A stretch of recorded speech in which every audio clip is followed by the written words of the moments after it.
Hello, welcome to Blogging Heads. I'm Matt Duss. I'm at the Center for American Progress, and here with me for the first time on Blogging Heads is Meir Javedanfar. He's an Iranian-Israeli analyst. He teaches Iranian studies at the Interdisciplinary Center at Herzliya in Israel. He's a commentator for BBC Persian and The Guardian, and he's the author of The Nuclear Sphinx of Tehran, Ahmadinejad, and Iran. So welcome, Meir. Glad to be with you today. Thank you very much, Matt. It's great to be with you. So let's right in the news. Let's go first to just Friday. We saw the UN Security Council considered the Palestinians' resolution condemning the settlements, the Israeli settlements, that was vetoed by the U.S. Now, I think you were at the Herzliya conference, as was I. I wrote about this. You gave me some good comments for that article. But I remember you issued from the stage on a panel discussing the Iran sanctions. You issued a call to Prime Minister Netanyahu to cease the settlements, to enable the international community to better concentrate on the Iranian issue. Now, I thought that was very courageous and very well said. But could you just kind of go into that and explain your view behind that? Sure. In Israel, the current government and also previous governments have viewed the Iranian nuclear program as a danger. Some politicians, such as Prime Minister Netanyahu, see a nuclear Iran as like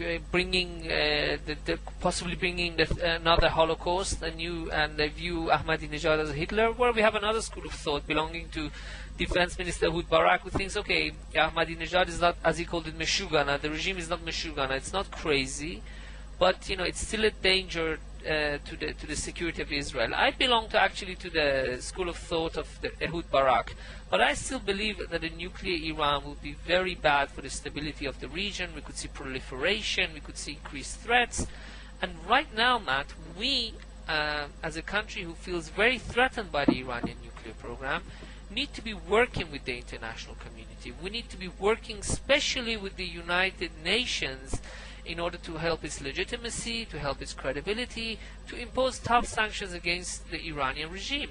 And to do that, we need to stop some of our actions which are actually damaging the legitimacy and credibility of the United Nations, and that is the building of the settlements. We can see that we were in the United Nations Security Council. We were sitting on the same seat as Iran, and if it wasn't for the help of President Obama, we would be condemned in the United Nations Security Council.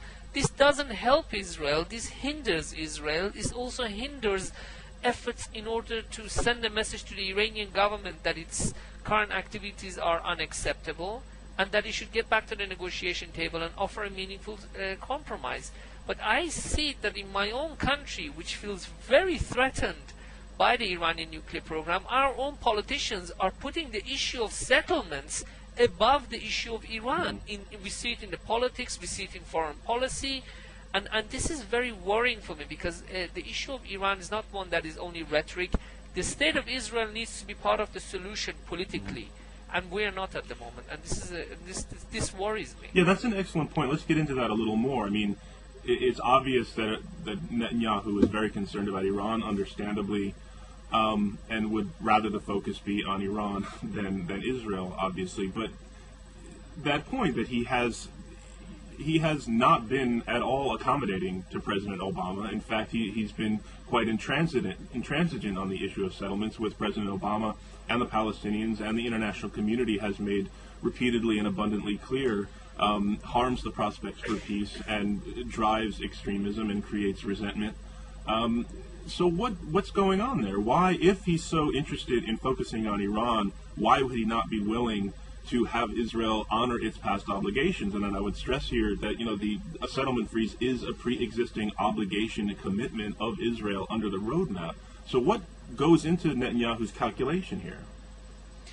Matt, I meet here many of my compatriots who belong to the right of the political spectrum. They believe in the settlements, and I say to them, look, you think there should be settlements. I think they're contrary to the international law, and I think they actually pose a threat to us in terms of our position in the international community. But you know what? Let's put our arguments aside.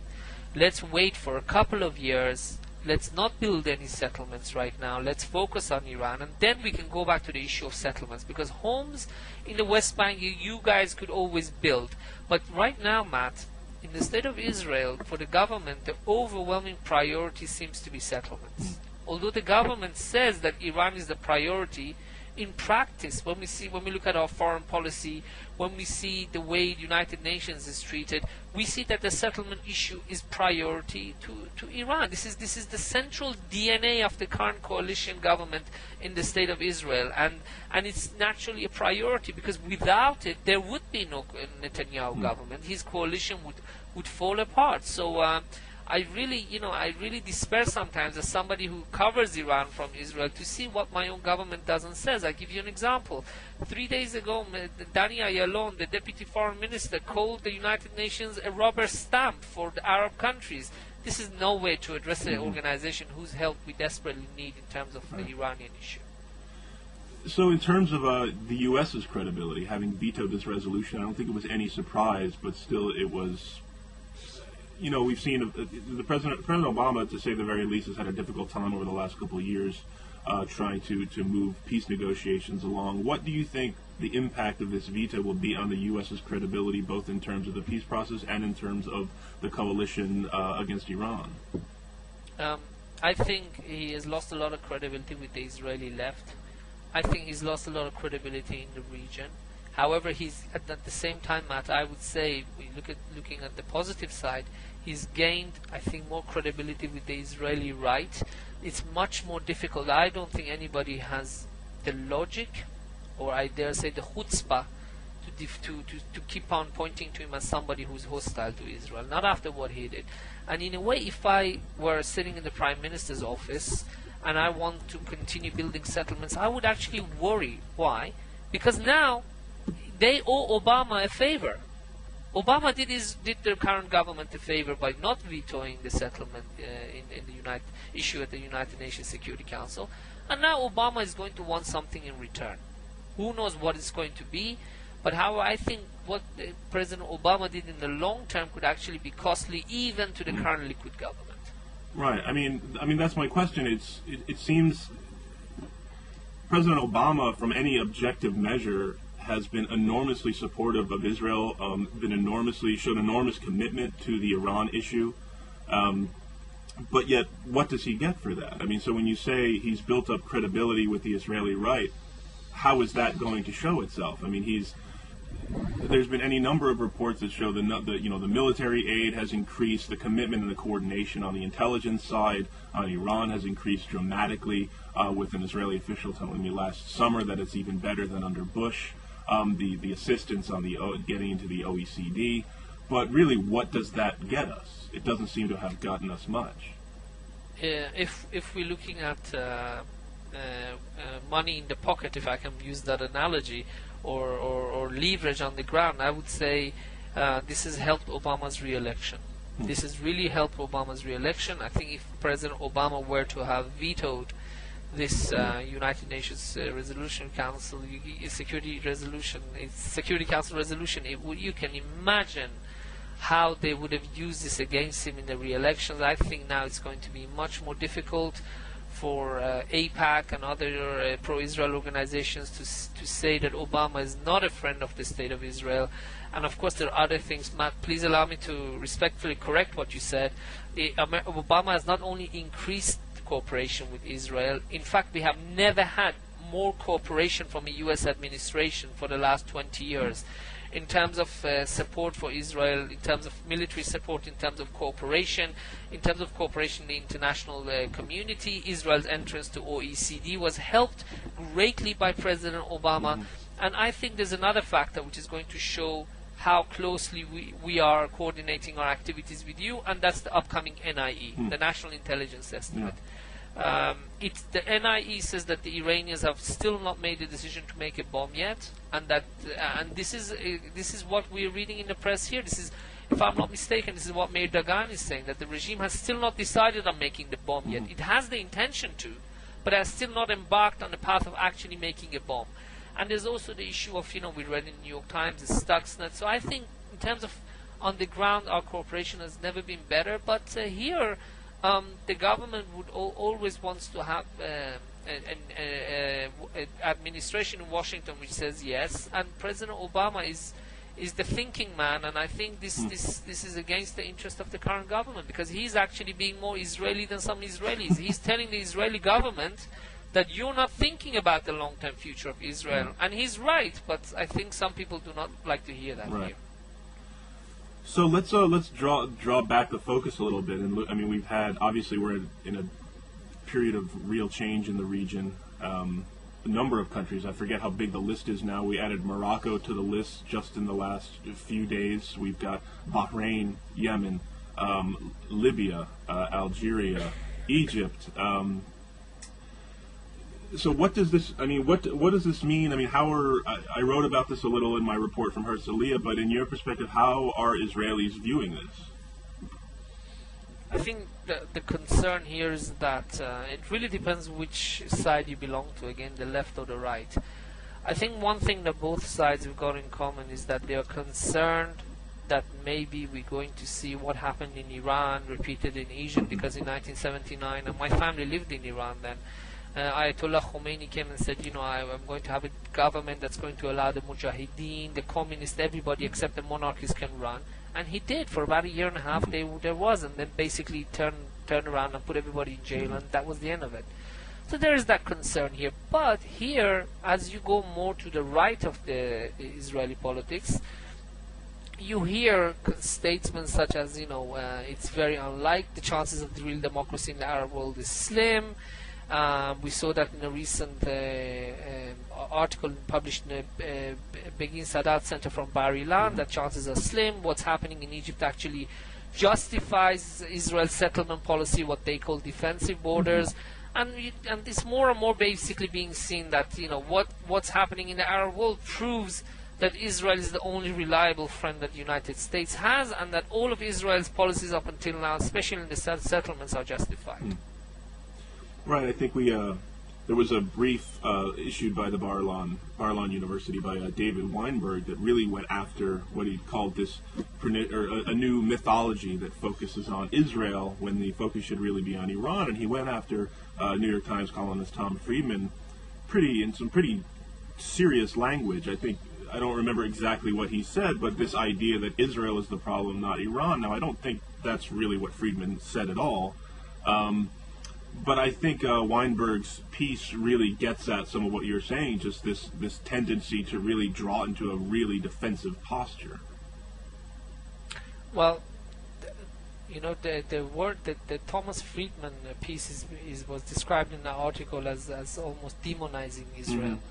And I think incitement, wasn't that the word? Near incitement, to be exact. There are people here who are extremely sensitive to what is said about Israel in all this.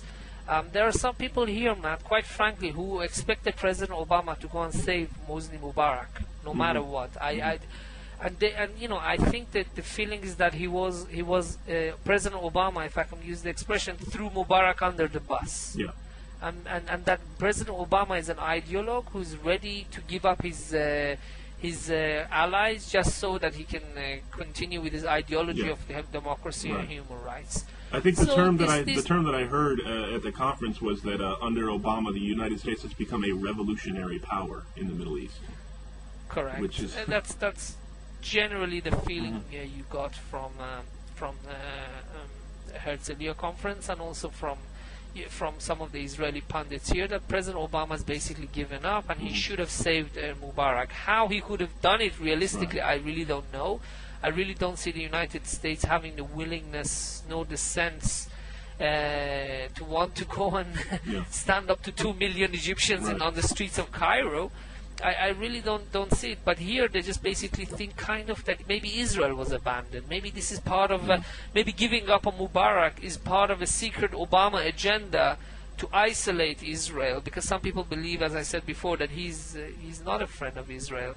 So that's the general feeling that Israel's needs on this issue are being neglected because Mubarak was not helped by President Obama, and this is why some people believe that the Thomas Friedman article was inaccurate. Well, I mean, tell me, I'm curious what you think about this. It seems, right now the kind of governing ideology, Netanyahu and his right-wing partners, and the more conservative security establishment.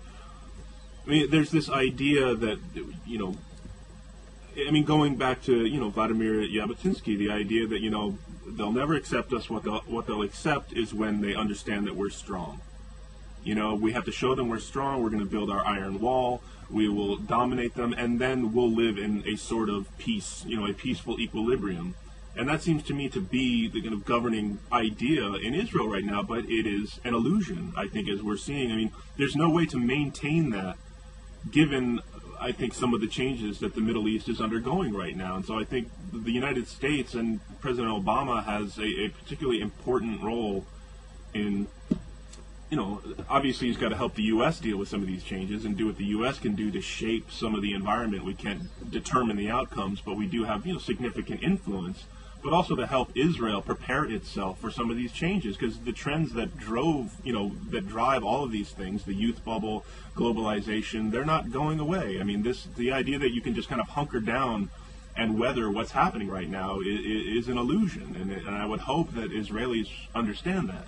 Well, you may call it an illusion, Matt, but many people here, that's the way they see the reality, that a lot of people here were really hurt by the fact that in 2005 Israel withdrew from the Gaza Strip, and instead of Hamas turning the area into towards the direction of Canada, it started turning it towards the direction of Congo. A civil war, corruption.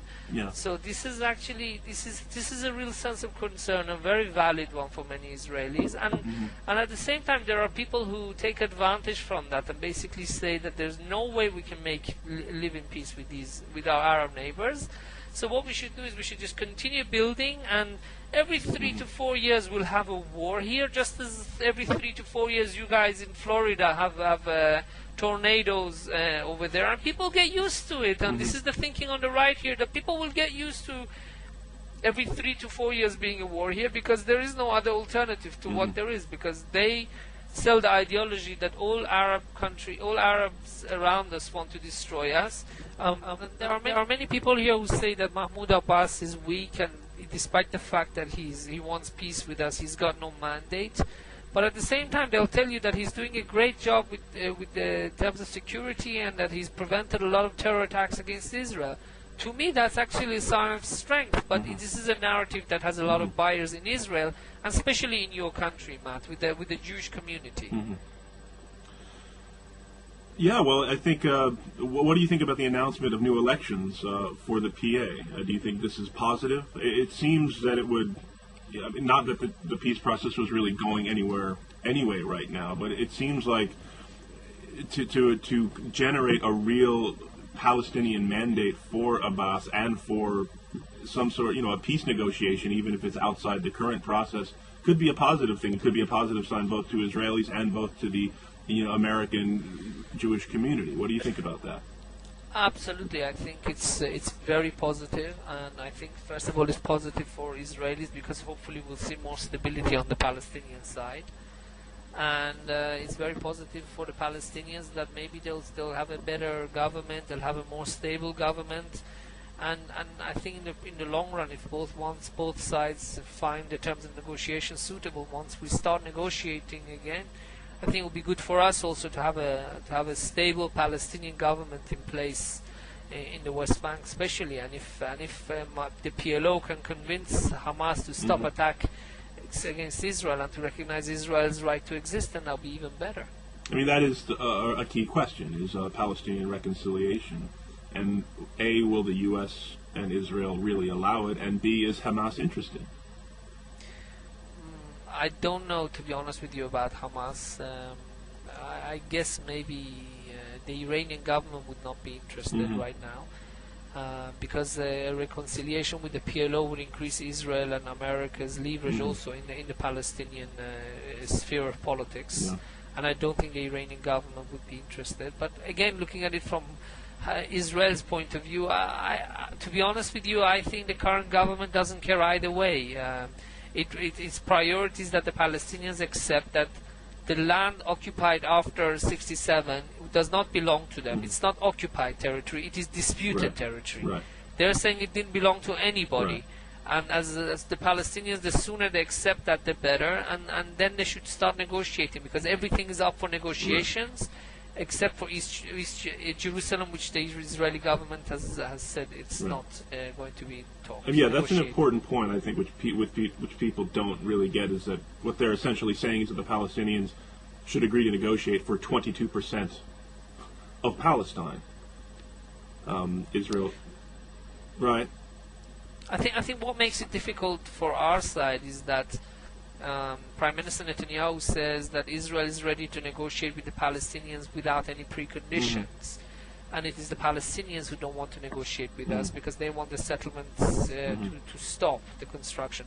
But looking at it objectively, we are also giving preconditions, because we are saying that Jerusalem is out of the question. We're not even going to negotiate over Jerusalem. So that kind of weakens our position and our credibility when it comes to trying to convince the international community that it's just the Palestinians who are making problems for the current process. So, turning to Iran, what you said about Hamas's or Iran's lack of interest in any reconciliation gives us a good opportunity.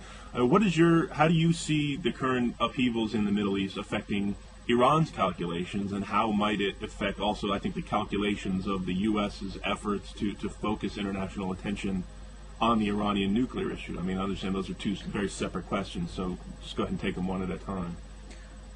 It really depends. If the events in the Middle East reach Iran and start causing instability for the Iranian regime, then I think the Iranian regime is going to be much more wary. Its hand is going to be weaker. But if the Iranian regime can continue with the status quo, and that the current events in the region do not turn into a serious movement inside Iran, then I see Iran's hand improving no matter what happens. If we see the Muslim Brotherhood, even though they are Sunni and Iranian government is Shiite, I think the Muslim Brotherhood's anti-Israel and in some cases anti-Semitic outbursts are going to be welcomed by the government of Ayatollah Khamenei, and even if somebody like El Baradei or somebody more secular is elected in Egypt, is also in the interest of Iran, because Egypt could turn into another Turkey. So the key question is, what is going to happen in Iran? Are we going to see more demonstrations and serious disturbances in Iran in the near future? I think there was I forget his name, but I believe it was a Revolutionary Guards commander who, in the same speech, praised the demonstrations in across the Muslim world, and then in the next breath condemning the demonstrations in Iran as foreign influenced. Of course, the Iranian government has been condemning the government of Bahrain for abuses of human rights and for attacking demonstrators. This is, I think, such statements deserve to be in the dictionary next to the word hypocrisy, in terms of... and I think many people are noticing these things, and this is damaging the legitimacy of the regime. But we need to see some kind of movement within the regime, Matt, to say that, look, what is happening is wrong. And I think we saw that 4 days ago, but it wasn't reported in the Western press, and I'm actually writing an article about it. Ali Mutahhari, the son of revered Ayatollah Murtaza Mutahhari, who was Khomeini's confidant, and he was killed a year after the revolutions, called for Ahmadinejad to stand trial. He's a member of parliament. Ali Mutahhari belongs to the Usul-Garayan, which is a principalist movement which supported Ahmadinejad in the 2005 elections. And he's actually now saying that Ahmadinejad's accusations against other candidates prior to the 2009 elections are the cause of what we see on the streets of Tehran, and that Mr. Jannati, the head of the Guardian Council, should put the president of the Islamic Republic of Iran on trial. This is a major development. We see this is unprecedented. No other Iranian politicians ever dared say something like this. But I say that now the government is taken by surprise. They thought the Green Movement is dead. It is not. And basically, there is now a very, very heated discussion within the corridors of power in Tehran over who is responsible for this mess. Yeah. And they want, by finding out who is responsible, they're trying to solve it because it's not helping the regime at the moment. So, you wrote your the book, the Nuclear Sphinx of Tehran, which I believe was the first English language biography of Mahmoud Ahmadinejad. Is that right? Yes, by independent analysts, it is the first one. So, let's just talk about Ahmadinejad himself as a person right now. I mean, there are differing views on who he really is, his political approach. He welds, obviously, a conservative religious fundamentalism with a very strong Iranian nationalism, a populist approach. So who is he? Is he someone to be...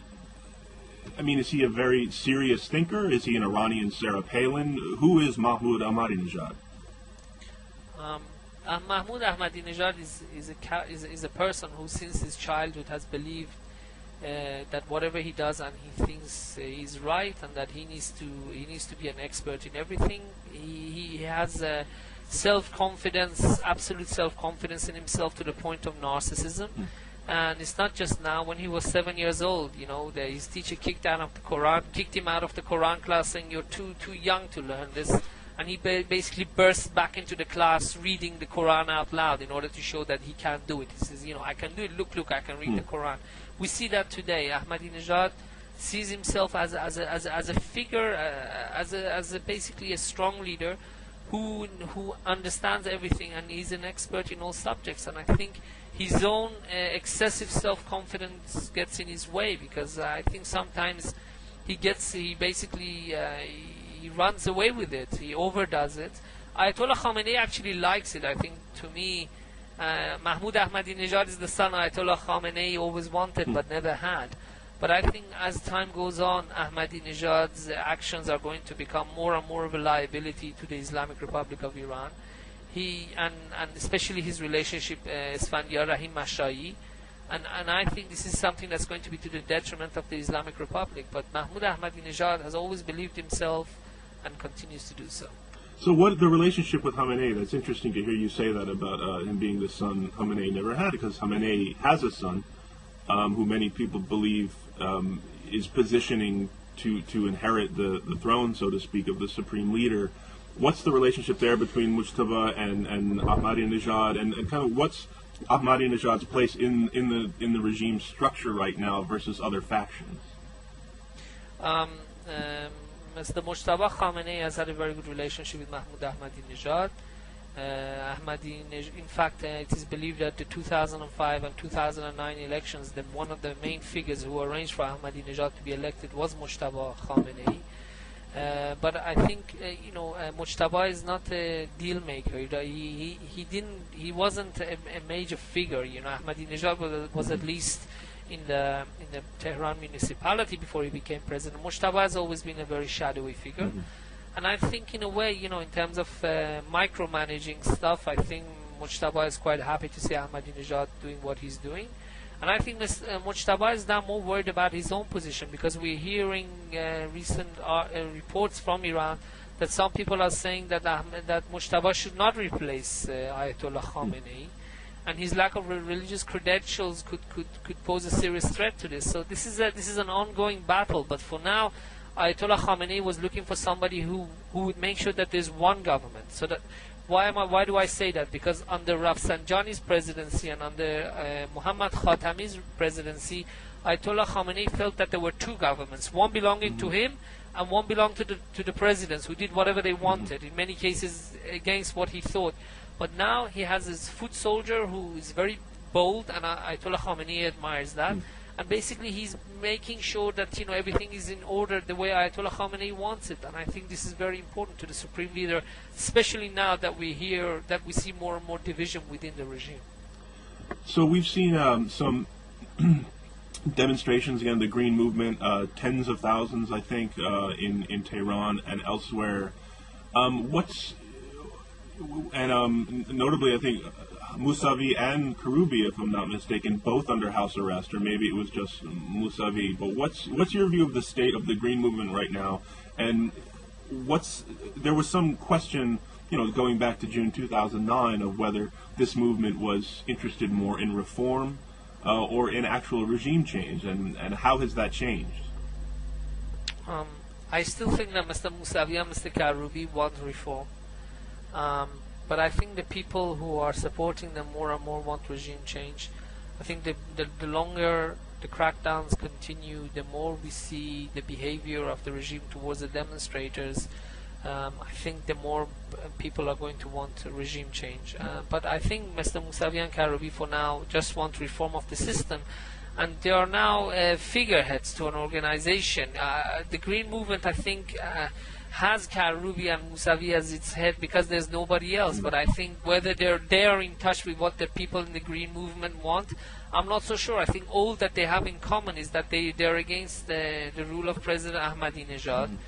But some in the Green Movement shout death to the dictator, and when they say dictator, they don't mean Ahmadinejad, they mean Ayatollah Khamenei, and I think that's the difference between them and the leaders of the Green Movement. So is there, I mean, I guess the question is here, I mean, the opinion of Iranians, kind of Iranians themselves, to the extent that we can gauge it. I mean, do you see the danger? I mean, some analysts, I talked to analysts who had actually been in Iran during the 2009 and then the late 2009 demonstrations after Ayatollah Montazeri's death, that a number of Iranians felt alienated by some of the more extreme calls for regime change that they had seen. They agreed with the reformist argument. They wanted their vote counted. They didn't like the idea that the Iranian Republic was no longer democratic. So to what extent do you think there's a kind of, it's a question of appealing to a majority of Iranians who might not be crazy about the idea of another revolution? If there are people in the Green Movement who want regime change, I think they are basically their own worst enemy, because the Green Movement, in many of its literature, actually argues against the revolution. They associate revolution with blood, with violence, with chaos. I don't think majority of the leadership of the Green Movement wants regime change. And those who do want regime change, I think, again, it's extremely difficult to understand what the Iranian population wants. I'm not sure even Ayatollah Khomeini knows it, because if he would have known it, Ayatollah Khamenei, he would not have allowed 65% winning in Ahmadinejad's favor, because he does not want to see what we see on the streets of Tehran today. But in my opinion, I think there are some people who are against regime change in Iran. People want a slow and gradual change, but it really depends. I think for now there is probably some valid resistance to a massive revolution, but I think more, and as time goes on, more and more Iranians are going to want the democratization. And Matt, you cannot have democratization under the current regime. So even if they don't say it, democratization and the current Islamic Republic are completely incompatible. So even if you don't say it, that you want regime change, if you believe in democratization, you're insinuating that the only way possible is through regime and through another revolution. So what do you think President Obama's response to this should be?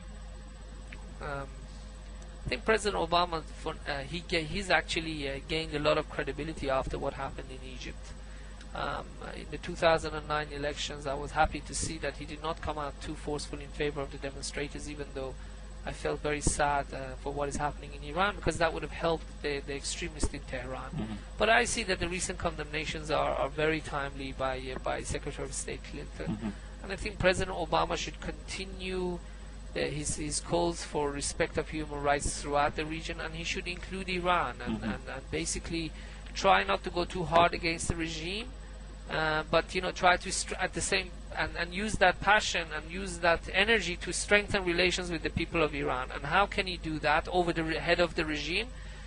To impose sanctions against known figures who are torturers in Iran. This is what the people of Iran would love to see. The surname of President Obama in Farsi means he is with us. Obama in Persian means he is with us. And if President Obama wants to show that he's with the people of Iran, next time he wants to impose sanctions against Iran for the nuclear program, he should use that pretext and impose sanctions against those people who are torturing political dissidents at Section 209 of the Evin prison. To name torturers, to name and shame them, and to impose sanctions against them. I think that would be very meaningful to the people of Iran. And so what do you think? There was a letter written by a number of senators, all Democrats plus Joe Lieberman, last week calling for the creation of a special human rights monitor for Iran out of the UN Human Rights Council. Do you think that's a good idea? I think human rights monitoring everywhere is good, and I think maybe in Iran that's also a good idea. You know, it's this is something that will appeal to the people of Iran, because we are all human. It doesn't matter if you're American, Israeli, or Iranian. We all want to have our rights respected. We don't want to be imprisoned because the government doesn't like what we say. And I think any sign of solidarity with from the United States with the people of Iran over the issue of human rights is going to be respected. However, I would say, you know, don't start supporting movements such as Jundullah. Do not in any. I know some people are saying that do not support these movements because that will damage the credibility of the United States.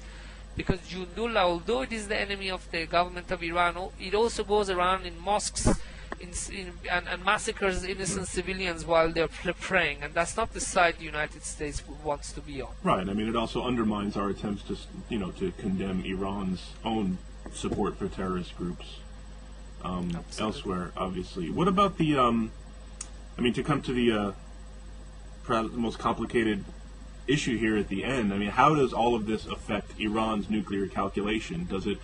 We saw outgoing Mossad chief Meir Javedanfar a few weeks ago say that we have until maybe 2015 now, given the sanctions and the Stuxnet.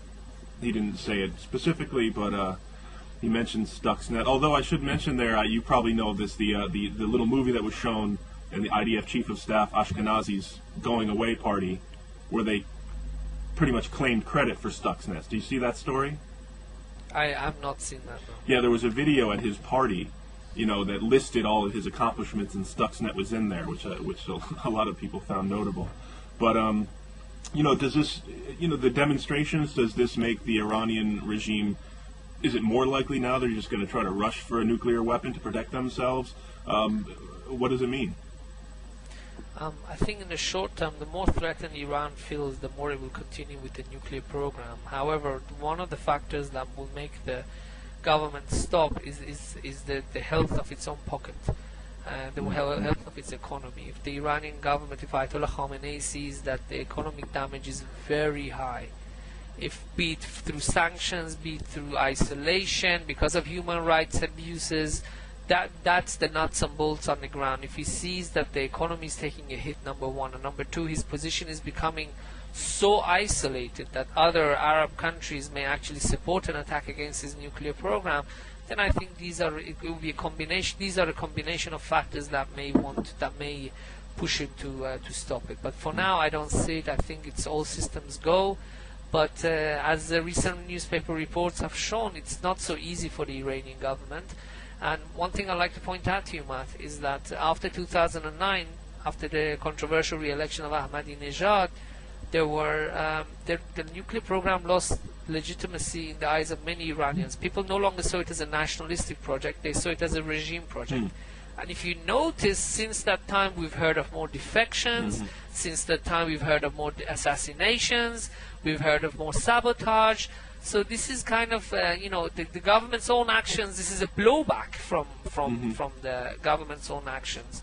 So I think these are factors which the Iranian government will take into consideration. They are not a showstopper at the moment, but I think the more we see the regime becoming isolated and the economic pain especially becoming more meaningful, I think the more they will reconsider their current actions. When that will happen, it's anybody's guess. So where do you come down on the question of massive crippling sanctions? Do you think that the more we focus on sort of sanctions that are more likely to affect the people, that this would have the danger of uniting Iranians, or do you think the more pressure the better? I think the more the pressure the better. I think we need tough sanctions, but I think we need also very tough targeted sanctions. The British government did something which I'm sorry to see that the Swiss government did not replicate, and that was 3 years ago. The British government closed down 1.6 billion pounds, which is about $1.9 billion, worth of accounts in Britain held by Mujtaba Khamenei under his own name. It's incredible. These guys, if I can use the Yiddish word, the chutzpah, it's unbelievable. They closed down his accounts, and the Iranian government did not like that. I think if we see other governments, such as the Swiss government especially, undertaking such actions, I think they would save everybody a lot of pain and hassle. They would save the Iranian people so that we don't have to impose tough sanctions against the economy. It would save, Israel a lot of bother, because that would be a very strong message sent to Iran's leadership. So I think one country that's not being mentioned here is Switzerland. I think if the Swiss banks especially really join in the efforts against the Iranian regime, then I think that would be the most direct way from point A being the West and point B being the pockets of the Iranian leadership, and that would be the best way to hurt their interests.